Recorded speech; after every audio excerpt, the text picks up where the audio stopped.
Halo ibu-ibu, bertemu lagi dengan saya.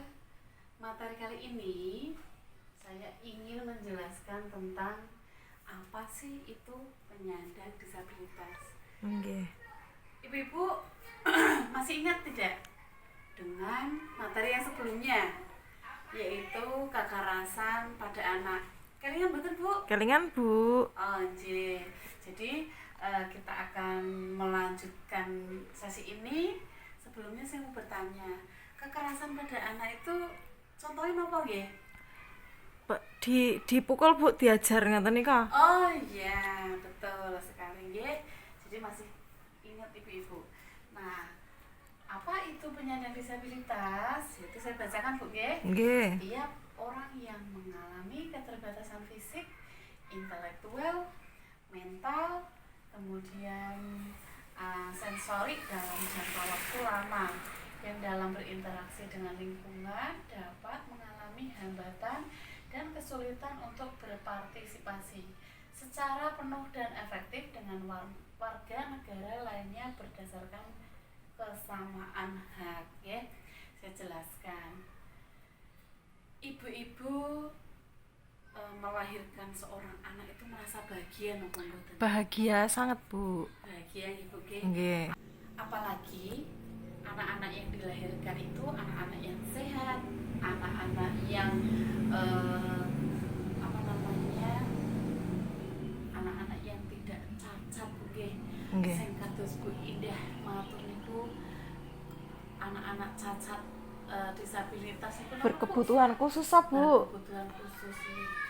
Coba jika Gusti Allah menitipkan anak-anak yang berkebutuhan khusus, apapun karunia dari Gusti Allah, ketika kita dititipkan anak-anak yang berkebutuhan khusus, apapun itu kan darah daging kita, oke? Nggih. Darah daging kita. Jadi kita harus terima, kita harus rawat anak itu, kita harus berikan rasa percaya diri bahwa kamu bisa melakukan hal yang dilakukan oleh orang yang sempurna, begitu Bu. Nggih. Jadi kalau di sini kan rata-rata anaknya sekolah semua Bu. Nggih. Dan sing disabilitas wonten mboten? Alhamdulillah. Mboten enten, Oh, Bu. mboten enten nggih. Jadi jangan sampai ketika kita diberikan rezeki anaknya cacat, terus orang sebagai orang tua malah jengkel, terkadang malah minder isin Bu Nggih. itu semua kan sudah diatur sama Gusti Allah, rezekinya kita itu, dan kita sebagai orang tua bagaimana harus memberikan motivasi, mengarahkan ke hal-hal yang baik, yang positif, agar anak kita terbentuk pikirannya tidak di dalam lingkungan yang nun sewu Bu nggih, mungkin diejek temannya, mungkin nek cara bahasane zaman sakniki niku dibully. Nggih. Jangan sampai itu. Jadi ibu harus mengarahkan anak-anaknya ke lembaga-lembaga pendidikan yang sama kasusnya seperti Nggih. anaknya ibu, seperti itu nggih. Kemudian hak-hak penyandang disabilitas. Hak-hak ada beberapa hak yang akan saya jelaskan. Yang pertama, hak untuk hidup. Nggih. Anak-anak yang disabilitas juga butuh hidup Bu. Mereka butuh berkembang, mereka butuh sekolah, mereka butuh kasih sayang orang tua. Nggih. Jadi ibu-ibu ketika kita dititipkan anak yang istimewa, jangan sampai orang tuanya sendiri tidak suka. Nah, bagaimana nanti perkembangan anaknya? Ibu Nggih. Yang kedua, bebas dari cercaan. Seperti yang sudah saya tadi jelaskan, kalau zaman saiki kuwi dipoyoki, dibully. Nggih. Oke. Dinyeki, Bu. Buntung. Ngeten nggih. Oh, dia sikilnya, kakinya satu. Lah itu membuat perasaan anak-anak itu menjadi tersinggung, nanti menjadi tidak percaya diri.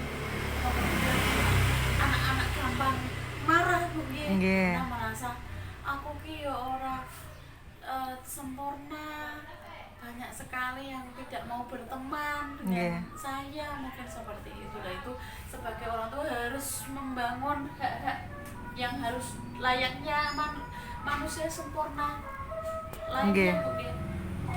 Nah, yang ketiga, mendapat perlindungan. Apa yang dimaksud mendapat perlindungan itu? Yang pertama, dari keluarga terlebih dahulu. Kalaupun anak kita ada yang mengejek dan lain sebagainya, sebagai orang tua kita harus memberikan arahan.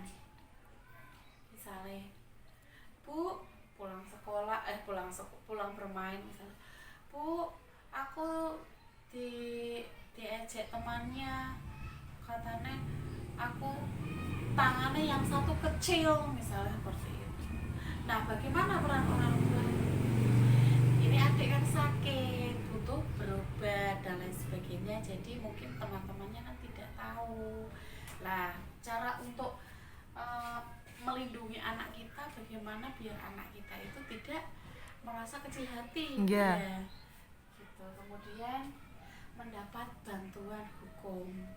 Ketika anak kita dibully, ketika ada anak disabilitas kok mendapat kekerasan, itu kita ada perlindungannya Bu, dari bantuan hukum Bu, tidak terus selesai begitu saja ketika melihat penganiayaan, melihat anak disabilitas kok diperkosa misalnya seperti itu, kita ada bantuan hukumnya. Oh, nggih. Kemudian bersekolah. Saya mau tanya Bu, anak-anak yang cacat itu sekolah angsal apa mboten sih Bu?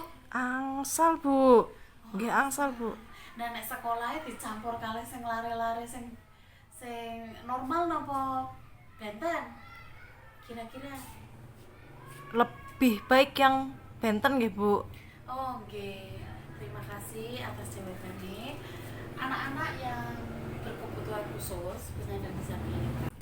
Nah, untuk anak-anak yang berkebutuhan khusus, jawaban Ibu tadi boleh bersekolah, boleh. Nah, bagaimana kalau sekolahnya dicampur dengan yang normal?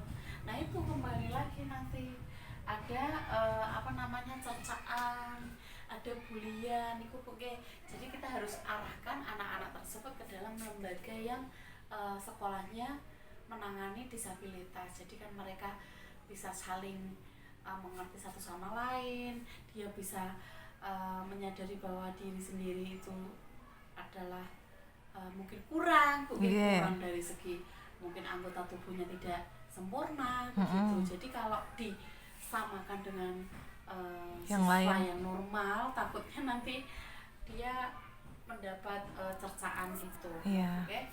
Kemudian bekerja, ada enggak? Saya mau tanya lagi kepada ibu-ibu, nate sumerep betul orang yang cacat tapi bisa bekerja? Nate Bu. Oke. Kira-kira pekerjaannya sing nate dilihat nopo Bu? Misalnya kayak di pasar itu loh Bu.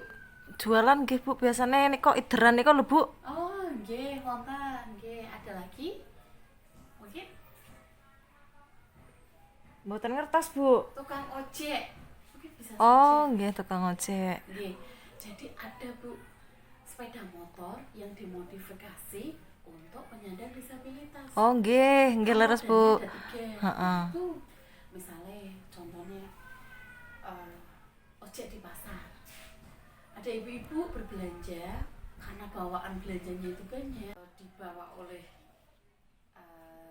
becak tadi yang mengendarai itu posisinya orang-orang yang berkebutuhan khusus atau disabilitas. Misalnya kakinya hanya sampai lutut, dengkul. dengkul. Jadi menggunakan sepeda motor itu harus dimodifikasi ya. Nah itu. Kemudian boleh tidak sih hak penyandang disabilitas untuk hidup sehat Bu? Nggih harus Bu. Nggih. Hidup sehat itu hidup yang bagaimana ya Bu ya? Yang pola hidupnya nggih manusiawi, yang sehat, bersih. Nggih. Nah, mungkin mungkin banyak ibu-ibu yang dereng paham Bu nggih berkaitan niki nggih. Dereng Bu, kula dereng ah. Nggih. Jadi saya jelaskan bahwa hidup sehat itu apa sih? Hidup sehat itu dari segi makanan, penyandang disabilitas dengan orang normal itu sama semuanya Bu. Di mata Allah sama, di kehidupannya dunia juga sama. Cuman karena mereka tidak bisa menjangkau untuk mungkin tertentu, jadi ya apa namanya, ternyata kehidupannya itu kurang sempurna. Nggih. Hidup sehat itu yang pertama yaitu makanan yang kita konsumsi Bu. Misalnya ibu-ibu kok sarapannya agem nopo? Sayur Bu, sayur bening. Oh nggih. Itu juga sudah bervitamin Bu. Ditambah lagi kalau ada proteinnya telur. Kemudian seperti penyandang disabilitas juga sama dengan kita yang normal. Misalnya kok penyandang disabilitas kok dibedake masalah mangane apa? Lawi tempe terus. Nek wong normal mangane sing enak-enak, ayam dan lain-lain. Mboten nggih sama itu juga. Kemudian berolahraga. Walaupun misalnya Caca tidak bisa berjalan, bisa kok olahraga Bu. Nggih. Olahraga bisa. Kembali lagi ke berita yang pernah memberitakan walaupun nggak punya tangan, walaupun kakinya tidak ada, tapi dia bisa menghasilkan juara untuk negara. Nggih. Kira-kira Nika apa Bu, sebutan nika Bu. atlet apa? Sing tahun wingi nika lho Bu. Oh nggih. Anu, SEA Games. Oh, Teng SEA iya. Games kan kathah Bu. Nggih, SEA Games itu ibaratnya acara olahraga nggih.